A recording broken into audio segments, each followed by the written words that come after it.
Hi everyone, ரொம்ப நாளைக்கு அப்புறம் வீடியோ போட்டிருக்கேன். இது ஒரு க்ளீனிங் விலாக்னு சொல்லலாம். ரொம்ப நாளாக எதுவும் நம்மளை போட்டு அடைச்சி வச்ச மாதிரி இருக்கும். அப்போ ஒரு டீப் க்ளீன் பண்ணுவோம் இல்லையா, அந்த மாதிரி ஒரு க்ளீனிங். சரி, சுவாமி ரூம்லேருந்தே ஸ்டார்ட் பண்ணலாம் அப்படின்னு தான். இந்த ஒயிட் ஆர்கனைசர் ஆக்சுவலி மசாலா டப்பா பாக்ஸ் ஆர்கனைசர். அந்த ஸ்பேஸில் இது செட் ஆகலை. ஸோ ஐ தாட் ஓகே, நான் சுவாமி பூஜை ரூமுக்கே அரேஞ்ச் பண்ணலாம் அப்படின்னு தான் நான் ஸ்டார்ட் பண்ணேன்.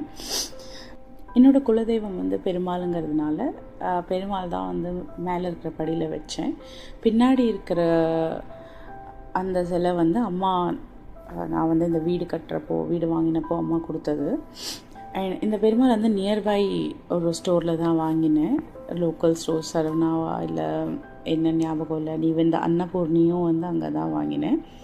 அன்னபூர்ணிக்கு அடியில் நம்ம அரிசி, அப்புறம் பருப்பு வைக்கலாம், அப்புறம் சில்வர் காயின் இல்லை கோல்டு இல்லை அந்த 1 ரூபி காயின், அந்த மாதிரி. நான் சில்வர் காயின், கொஞ்சம் அரிசி, அதுக்கப்புறம் ஹோமத்தில் இந்த வீடு வாங்கிறப்போ ஹோமம் பண்ணுவோம் இல்லையா, அப்போது அதில் போடுற அந்த காசு அதெல்லாம் தான் வச்சுருந்தேன். அண்ட் இந்த லக்ஷ்மி ஆக்சுவலி யாருக்கும் கிஃப்ட் பண்ணோன்னு வாங்கினேன். பட் என்னால் கிஃப்ட் பண்ண முடியல. இது சில்வரில் இருக்கிற லக்ஷ்மி. அண்ட் இது மதுரை மீனாட்சி அம்மன். நான் போகணுன்னு ரொம்ப நாளாக நினச்சிட்டு இருக்கேன், இன்னும் போக முடியல. It's been a long time seeing her.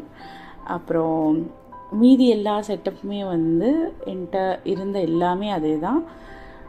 நியூவாக அடிஷ்னலாக இதில் பார்த்தோன்னா அந்த வேல் தான். அந்த வேல் திருச்செந்தூரில் வாங்கின வேல். அது சில்வரில் இருக்கிற வேல். மீதி எல்லாமே நியூ இல்லை, எல்லாமே அதே செட்டப்பில் தான். எல்லாம் செட் பண்ணி முடித்ததுக்கப்புறம், க்ளீன் பண்ணதுக்கப்புறம் அப்படியே கொஞ்சம் மனசுக்கு நிம்மதியாக இருந்தது. அண்ட் இந்த பெல் இது ஆக்சுவலி என்னோடய பையனும் என்னோடய ஹஸ்பண்டும் மலைக்கு போனப்போ எடுத்துன்னு வந்த பெல், சபரிமலையிலேருந்து. And this phase, I have been seeing her from past almost 25 years. நான் எனக்கு கிடைச்ச கிஃப்ட் அது ஸ்கூல்லேருந்து.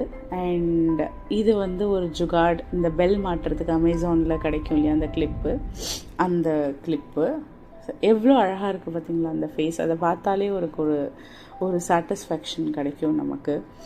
அந்த மாதிரி இதுதான் அன்றைக்கி. அண்ட் எல்லாமே க்ளீன் பண்ணி முடித்ததுக்கப்புறம் பூ போட்டு நான் எனக்கு தெரிஞ்ச ஸ்லோகம் சொல்லி அந்த டேவை ஒரு பாசிட்டிவாக கம்ப்ளீட் பண்ணணும்னு நினச்சேன். And I did that. எப்போல்லாம் நமக்கு அந்த மாதிரி தோணுதோ ஒன்றும் பண்ண வேண்டாம், ஜஸ்ட்